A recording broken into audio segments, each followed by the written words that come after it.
How's it going, ladies and bruisers? I'm Sixkilla and welcome back to Novena Diabolos. This is one that really intrigued me, I must admit, in our first episode yesterday.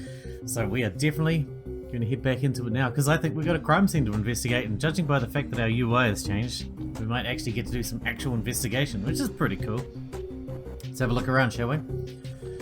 Curiously, I don't feel any sense of disgust while looking at the corpse, although our relationship is awkward nowadays. What, you and the corpse's relationship? I can imagine. Being dead and with a stake in you. Just kind of makes your relationships awkward. Suk-hoon Kim, my senior, always used to say the following, and it stuck with me.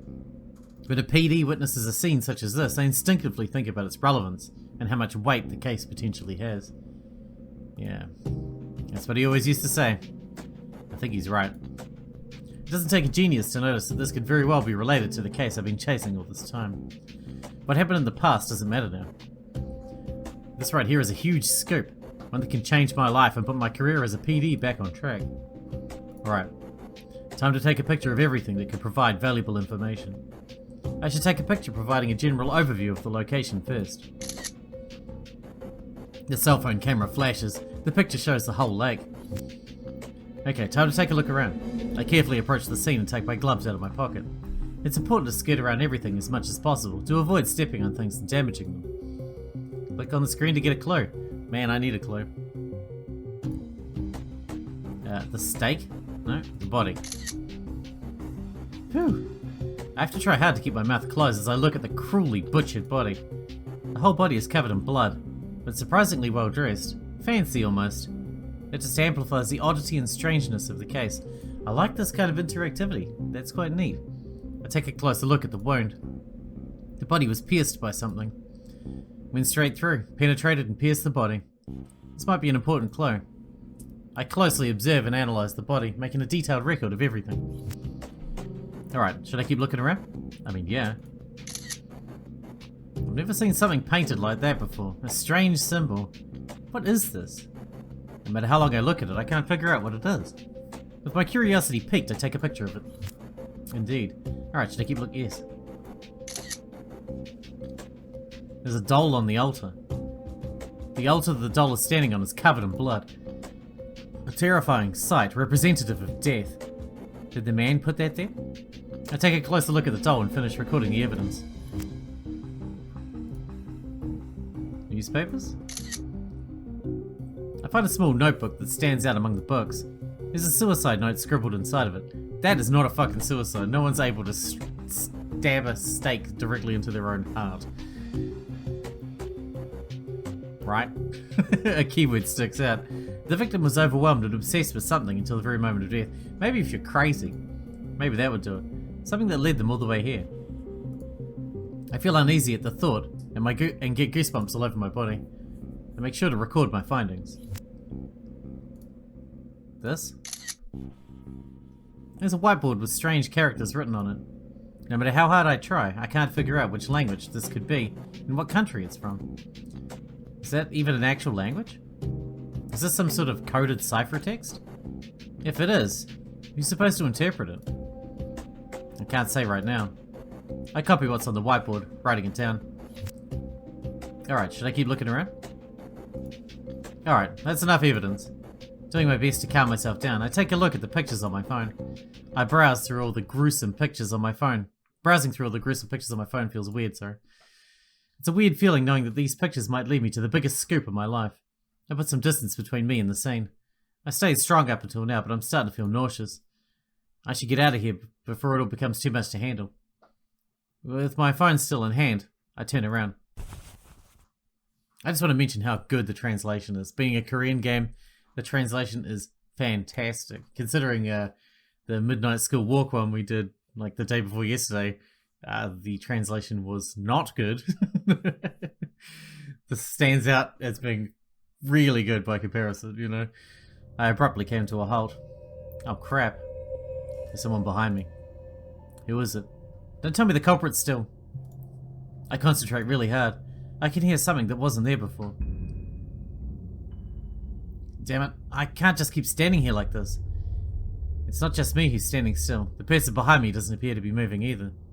After gathering enough determination, I slowly turn around. Having turned around, my eyes met those of a woman. She's dressed casually and looks at me with a blank expression.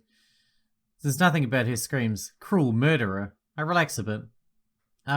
Hey there. Ah! My god. Hold on a sec. What was that all about? I stare at her. Slowly but surely I realize what this must look like. A horrifyingly brutal murder scene. Me standing right in the middle of it. A woman staring at me in disbelief. So, okay. Just wait a second. Wait, no. This isn't what you think it is. Don't come any closer. Who are you? Why is there a body back there? Crap, this isn't what it looks like. Please put that down. Get away from me. Your electric shocker shines bright blue because of the sparks. I stop and raise both my hands. That woman, she really doesn't want to listen to reason. I mean, I can kind of understand that. Can I save? There's no save function that I can find. Can you save?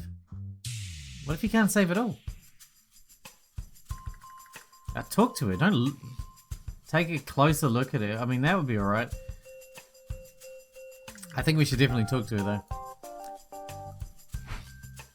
What are you doing here? She asks me, her expression softens a little.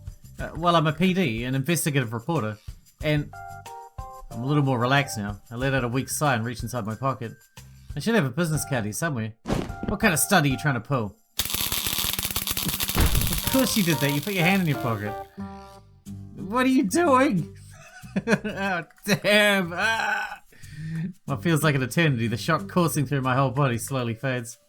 I'm curled up on the floor, and even forget to breathe for a second. I slowly get back up. I still feel terrible. A tingling sensation served as a harsh reminder of what happened. I topple over again. I really thought I was gonna die there for a moment. Did we shit ourselves? Do you shit yourself when you get stun gunned? What the hell are you doing? Are you nuts, lady? A business card? Yes, obviously. Do you think I was going for a gun? MBS, News Trance. PD Jung Sung Park. So you're PD, like, for real? PD, yes, that's what it says, like I clearly told you in the first place. Sorry about that. But honestly, with you moving your arms so suspiciously, anyone would have reacted like me. I mean, you possibly could have maybe tried going for a weapon, right? You almost roasted me alive a moment ago, and now you're sorry about that? I wasn't trying to kill you. Subduing you was my only intent. Your blatantly straightforward attitude makes me forget how angry I am. It's not that the anger is actually gone, but I'm dumbfounded at your callous response. I'm close to saying something else, but then I just sigh and brush off some of the dirt on my clothes, courtesy of twitching around on the ground while being electrocuted. I'm pretty pissed off. I would like to scream, but I keep it bottled inside. She's too trigger happy for that. Yeah, you scream, she'll shock us again. So anyway, what's a PD like you doing at the crime scene? What do you think an investigative reporter could possibly be doing at a crime scene? I mean, I get it, news coverage and all. By the way, have you told the police about this beforehand? Don't tell me you're snooping around a crime scene before alerting the authorities. Well, that's... Oh my god. Are you serious? That's basic protocol. Shame on you, you news people are vultures. I mean, I was just about to call it in, you see. Sure you were. But, okay. For a short moment right there, I forgot something very important. I remember being told, for whatever reason, as long as it's this foggy, there's no signal, no communication network whatsoever. I look at her. She looks at my cell phone and I can tell she's thinking the same thing. Tell me, have you seen the police station in this town? No. I scratch my head and put my phone away. Let's get out of here now. Yeah. So she's not from here? I follow behind her as she leads the way. I can't help but wonder, what the hell is she doing in a place like this anyway? Phew. Now that we're a far distance away, she exhales loudly, as if glad to breathe fresh air again. Her expression is still dark, but it doesn't seem to be because of fear from having seen a corpse. It's something else. It's unusual, like the fact she's just randomly carrying around a powerful electric shocker. So, PD Jung Sung Park, you said, right? Yeah, that's right. What do you do? Before I can finish asking my question, she pulls out her business card and presents it to me. I try to think of something to say, but instead I accept the card without a word. Industry-induced instinct, I guess. Hana Seihi. Lawyer? I can't help but throw her another dumbfounded look. This is totally unexpected. She's only around my age. I can't believe she's a lawyer. Okay, seems like we've properly introduced ourselves now. So, would you mind telling me what happened back there? I don't know. Everything was like that when I stumbled upon it. You're investigating the scene, right? Did you find anything of interest? I can only guess. But in my experience, symbolic imagery like that usually means one of two things. Either a religious killing or a religious suicide. So you think it has something to do with a religiously motivated crime? Guess so. That's obviously what it looks like.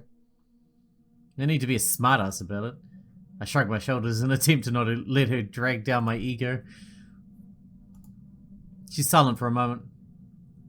As I look at Hana, my curiosity is piqued. What's a young lawyer like her doing in a place like this? However, this isn't the right moment to inquire about personal stuff. And I choose to wait for her to say something again. Is it me or is her neck insanely long? Well then, you just keep trying to find a way to contact the outside world. It makes no sense that all this fog would jam all means of communication, right? True, and what about you? I've got something that I need to look into. Alright then, bye. See you in town. What? Her sudden farewell takes me by surprise, and before I can reply, she just walks away. After walking a few steps, Hana pauses. Oh, by the way, don't damage the crime scene again like you did before. I'm at a loss for words. She's really... I stare after her. Once she's disappeared, I take another look at her business card. Hana Seihi. A lawyer, huh? I only just met her, but I can already tell what kind of person she is from her quick-witted, razor-sharp way of speaking to her decisive actions. Let me guess, young, ambitious, arrogant, and elitist. I shove her card into my pocket, then head back to the scene. I don't want to return to the nasty murder scene, but it seems that in the uproar, I must have dropped my notebook. I just need to get it and get the hell out of there.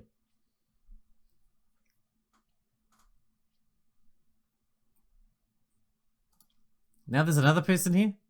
I return to the scene to pick up my notebook and see something that makes me stop. I rub my eyes to make sure I'm seeing right, then take another look. I'm not mistaken. Sure enough, there's a girl there. Oh, great heavenly tree Buddha. The girl mutters something with her eyes closed, then turns her head towards me. You, what are you doing here? Beg your pardon? What are you doing here? She's speaking in a clear, quiet voice, but it's obvious she's unhappy about me being here. I don't really know how to respond. The young girl, who appears to be a middle school student at best, is interrogating me while calmly standing next to a corpse. This is not a situation I was prepared for. It's dangerous here, don't you know that? Dangerous? What do you mean? I realize how stupid I must sound, but I can't stop myself from asking. Follow me. Whoa, hey, wait. The girl is very strong for someone her size. Resistance is futile, and even though I don't really want to, I have no choice but to let myself be dragged along by this girl. I've been dragged quite far away. Stop it already. Who the hell are you, a wrestler? Your name. What? Your name, what's your name? Jun Sung Park. And you? What about yours? Sumi Choi. I don't really know how to reply to her short and abrupt answer. Sumi Choi. What an unusual name. I don't want to look at someone, I feel like I'll get in trouble. Talk to them. You look like a student. So what are you doing here? You shouldn't walk into a crime scene just like that. The killer may very well still be on the loose, and nearby. There's no killer here. I wait for her to continue, but Sumi doesn't say another word. So, what are you doing here? I end up repeating my question.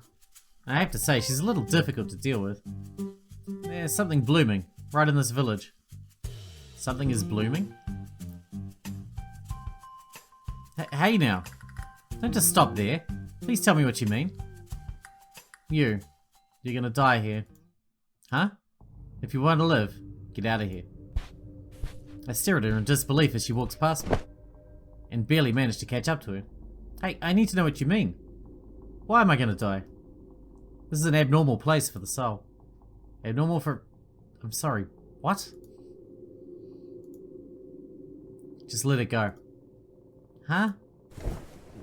She pushes me aside with ease. What is up with those eyes of hers? They're gonna kill you.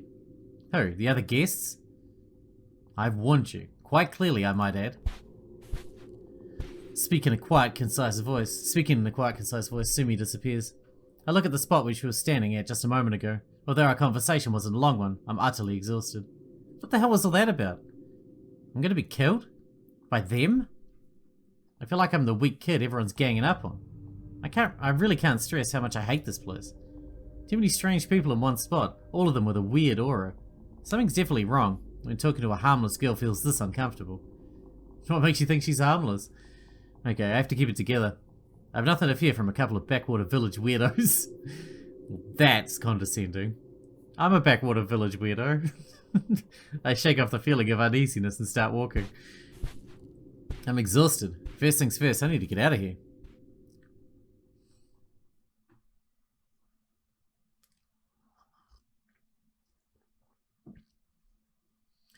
It's too early in the morning, and yet I feel like I've already had enough. My mind is so preoccupied that I forgot about breakfast and returned to the motel. Filling my stomach is the least of my worries now. I just need some time to organise my thoughts. I suddenly come to a halt. Hey you, wait a minute. It's the soothing, silky voice of a woman. A sound that doesn't fit this village's bleak atmosphere at all. What is it this time? I look in the direction of the voice. The voice is coming from with a tired, weary expression. Nice to meet you. I'm Rin Che. She's a beautiful woman. Her pretty face matches her voice. A beautiful woman talking to me with a smile on her face, honestly, I can't say I would complain about that. All things considered, this is the first genuinely friendly greeting I've received in a long time. Oh, hi there, my name's Jin Sung Park. Nice to meet you. I greet her, looking at her carefully. This time we can probably get away with it. Rin Che looks like a stereotypical rich girl. Stunningly beautiful and dressed in expensive clothes straight from the boutique. She'd fit the role of one of those mean girl characters from the 90s K-drama, the type that harassed the protagonist all the time. Though, I guess she isn't young enough for that. If I had to guess, I'd say she's probably in her mid-20s. If someone told me she was an up-and-coming actress, I'd believe them in an instant. I've never seen you around. You're not from here, are you? That's right, I'm an outsider. An outsider. Well, what is it that brings you here? Like, are you on a trip? Or do you have some family that lives here that you're visiting? Her overly direct, inquisitive approach startles me a little. This is starting to feel less like a spontaneous greeting between strangers and more like an interrogation. My internal alarm bells are ringing, which is why I'm thinking carefully before opening my mouth. I'm kind of stranded, actually. Suddenly there was all this fog. I'm here because I didn't have much choice. Is that so? Rin Che gives me the once-over. What's up with that unpleasant attitude? My first impression of her was good, but this is a little offensive. Did you come down here from Seoul? Yeah, I'm a program director. Oh, I see. You work for a broadcasting station in Seoul. Rin looks at me as if I'm some rare exotic animal put on display in a zoo. No, maybe I'm just being too sensitive. I'm a stressed out mess, and this is a lot to take in. Maybe I'm just imagining things and reading into it. I decided to break the ice in the hopes of softening the strange atmosphere between us. Rin Che, was it? I hope you don't mind me saying this, but you don't appear to be from around here either. Oh, I forgot to properly introduce myself. Rin Che. Yongguan Construction's Executive Director. Please, here's my business card. Sorry for butchering words again. Yongguan Construction. Rin Che, Executive Director. Executive Director? I'm a little puzzled. Yongguan Construction, isn't that one of the 3 largest construction companies in Korea? Such a big company has such a young woman as its Executive Director? How didn't I already know about this, given my occupation? Rin Che looks at me with a playful expression. Is it really that obvious how surprised I am? So, Mr. City Boy, I'd like to have a more serious talk with you later. Might that be possible? My eyes meet hers. A serious talk. The sound of that bothers me somehow. What could Yongguan Construction's Executive Director possibly have to say to me? I don't let my worries get the best of me and nod slowly. Yeah, sure thing. I have a lot of free time on my hands anyway. Oh, fantastic. Okay, I'll be seeing you later then. Don't let me keep you now. Go on in and relax a little. I nod and head inside. I turn around. I look back in Vladim's direction. Despite its warmth, Vladin Che's smile looks strangely ominous. I step inside the motel. The motel owner looks at me as he rolls his eyes and makes gestures that I can't quite place. It looks pretty funny. Have you heard the news? The news? What do you mean? The murder. I'm taken aback for a moment. I thought I'd let this guy know, but it looks like he's heard about it already. Did Hannah tell him about it? There's never been a single violent crime around here, and now a murder? Please do be careful. Don't go roaming around at night. Yes, you're right. I'll keep that in mind.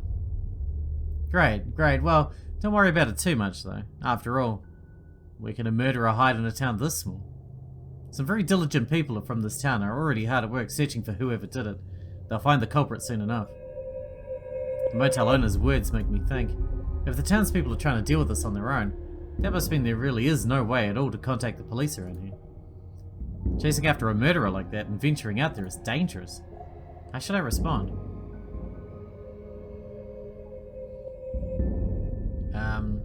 Give advice? Don't you think it's a little too dangerous?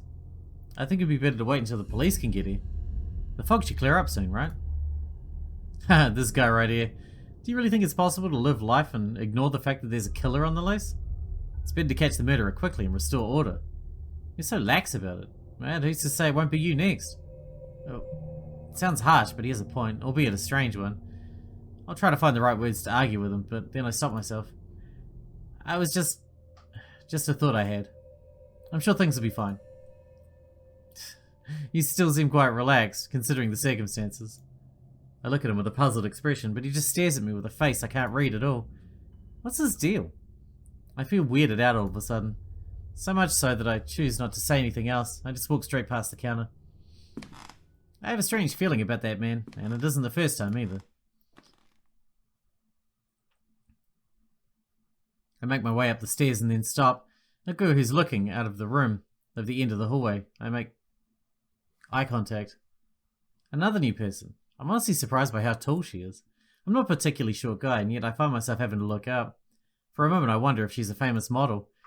But even though she's tall, her face shows that she's still a young girl. If I had to guess, I'd say she's a high school student. I wonder if I'm right. She freezes as she sees me. She looks like she's just seen a monster. Instantly filled with self-doubt, I look down at myself. But in all honesty, my appearance shouldn't provoke such a drastic reaction. I'm not that scary. Maybe not the cream of the crop, but at least a solid 7 out of 10. Right? It's not like I'm physically imposing and towering over her either. I look at her again. The poor girl still looks scared. I'm also quite sad for some reason. I reassure? Hey, hello there. How are you? So, are you a tourist too? Just passing through? Ah!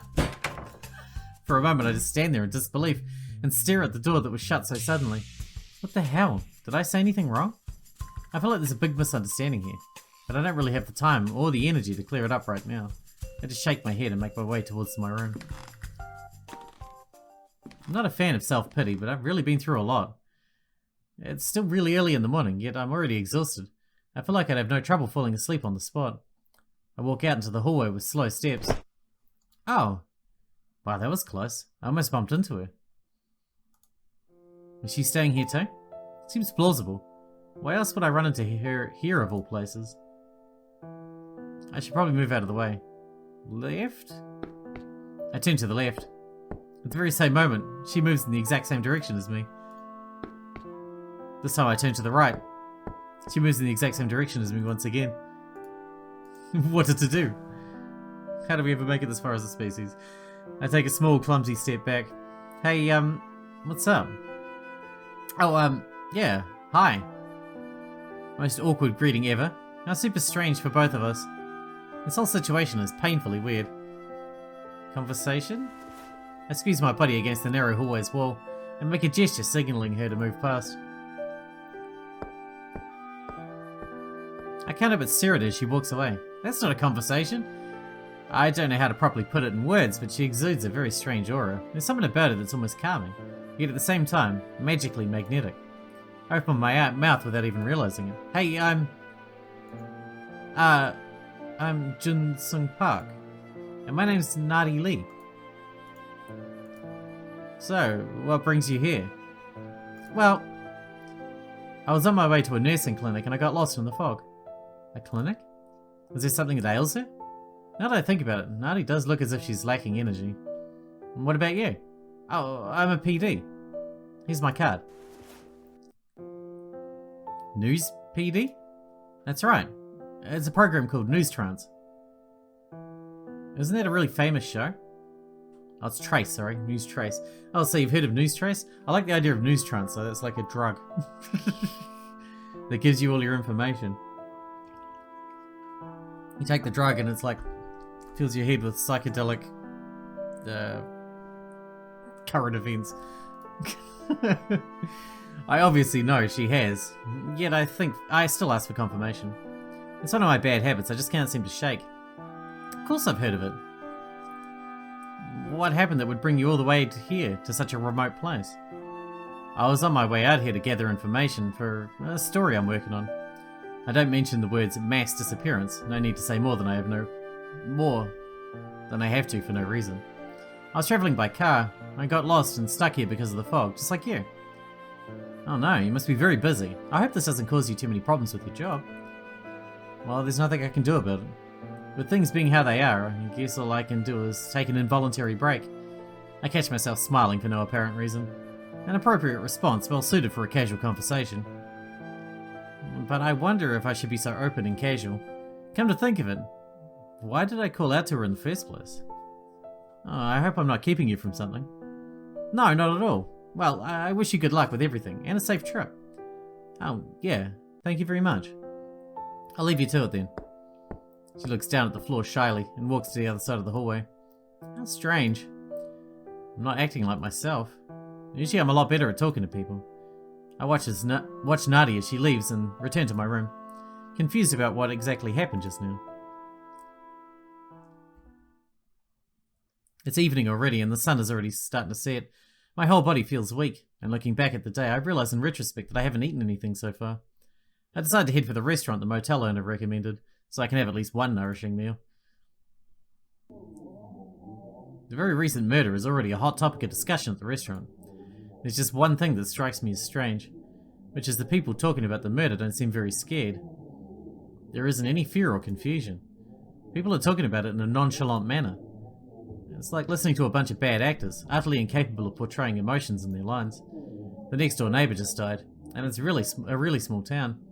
Yet they still carry on having normal conversations just like that. Also, I don't know if I'm just imagining things, but I get the impression they're acting this way because I'm around. Could that be? Or is the whole thought ridiculous? On my way back from the diner to the motel, everything is already pitch black.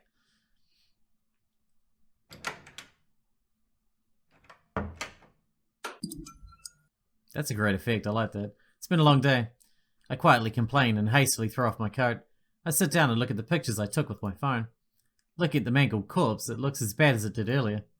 I throw my phone aside as I feel my dinner coming up again.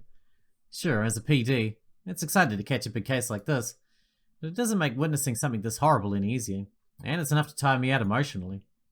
Whew. I let out a loud sigh and wrap myself in the blanket. It's nowhere near as comfy as my bed back home, but right now, it's enough to make my body feel as if it's melting away. Wonderful. Starting tomorrow, I'll make some serious inquiries and get to the bottom of this. I motivate myself with some much needed words of reaffirmation. It's a little early to be going to bed already, but I should close my eyes and get some rest.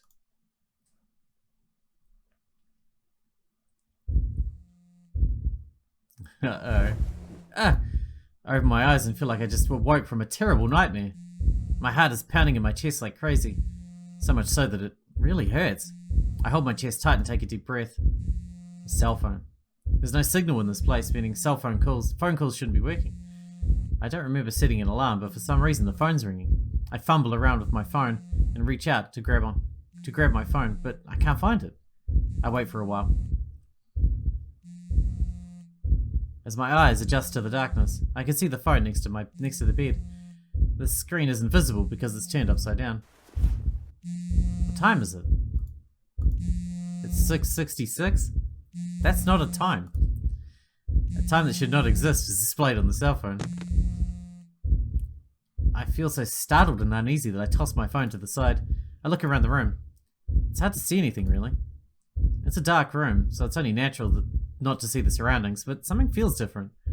Even now that my eyes have somewhat adjusted to the darkness, I feel a sense of isolation and loneliness. This feeling, it's as if I've been abandoned in the dark. What's going on? I struggle to lift myself in an upright position. Cold sweat running down my back. The foggy road. The strange village. The murder scene. It's like everything that could possibly go wrong is doing so. 10 times 10. Ugh. There's a really bad stench in the air all of a sudden. I can't place it. I've never smelled anything quite like this before. Covering my mouth and nose, I look around again. For some reason, the air inside the room feels sticky. It's so unpleasant that I can't help but rub my arms with my hands. I can hear footsteps approaching. A cloud of mist hovers around the room, and someone slowly phases through the wall, stepping out through the mist. It's a tall man dressed in what appears to be a priest's uniform. That man, he just... No way, did he just pass through the wall? Who are... I feel like it's best not to say anything right now, and can't even bring myself to finish my question. Another man dressed in a priest's uniform appears at the opposite wall. Upon closer inspection, I can see black mist emanating from inside his uniform. I feel like I'm completely surrounded, and resisting is the last thing I plan on doing. All I can do is stare. What's... Though it's a belated reaction, I can't just stay still and try to get up. Holy crap! The black mist seeping out of the man's uniform extends like a tentacle, throwing me to the floor. The sheer force of it renders me unable to breathe for a moment. What the hell is this? A dream? Or am I going crazy? Or could this actually be real? Jun Sung Park, that's your name, is it not? I hear a voice in front of me and I stare into the darkness ahead. Then he shows up, accompanied by a red glow. He's definitely standing in front of me right now. Even so, I still can't logically wrap my head around the thought of him actually being there. Who are you? Oh my word. Do you really need to ask? The answer comes swiftly in a tone I can't quite place. I feel like listening to the voice is tearing my heart apart. Damn it, I don't even know how I'm maintaining my composure right now. Well, yeah. Who the hell are you? I can barely muster up the courage to squeeze out the words. I'm still not sure if this is really happening. Who or whatever's in front of me is smiling straight at me. In your language? You could call me a witness of sorts. A witness? What do you mean? Have you been following me around? You're attending a divine event. An event? You do not need to burden yourself with details. Just know that it's an event specifically prepared for you. As soon as he's finished with his sentence, his unsettling smile returns, like he's on the brink of laughing. I'm in danger. The more I talk to this person, the more I feel a palpable sense of dread. This is an entity I shouldn't be talking to. An event prepared just for me? What do you mean by that? You'll find that the rules are quite simple. This village was built for the devil, and you have been chosen as a precious offering. 5 females have been prepared for you. I think you met them already. How was it? Anyone in particular tickle your fancy? As he continues in a mocking tone of voice.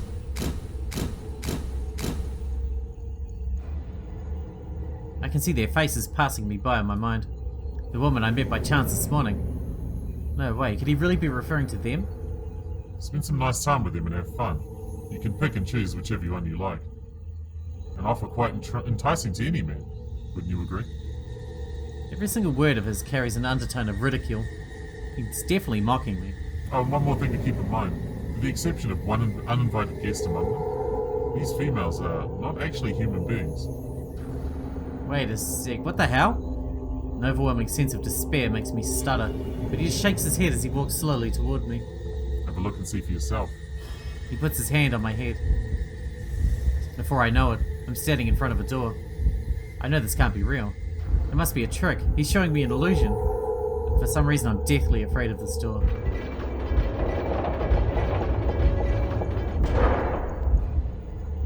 The door opens. Although I don't want to, I take a step towards it. I feel like no matter what I do, I can't turn back. My feet won't stop moving. No way. I exclaim without even realizing it. I'm standing in the center of hell. I'm not even sure why I knew immediately this was hell. But it definitely is. And I must be at its very center. Suddenly my brain is flooded with information. Things I've never heard of before. Things I'm not supposed to know. Death. Celebration. Ritual. Fog. The 7 demons ruling over the 7 deadly sins. And the death of the demon of greed. 5 women have entered the village. They are, in fact, trying to claim the throne of greed that is currently vacant. Please stop! My head is throbbing. I close my eyes and the pain grows more intense. However, like a parasitic worm digging its way through my brain, the images keep popping up in my head and disappearing again. The unpleasant feeling soon turns unbearable. Horrible, like no pain ever experienced before. Oh shit. My brain feels as if it's melting. It's like my brain can't cope with the sudden influx of information. That was a great effect, by the way.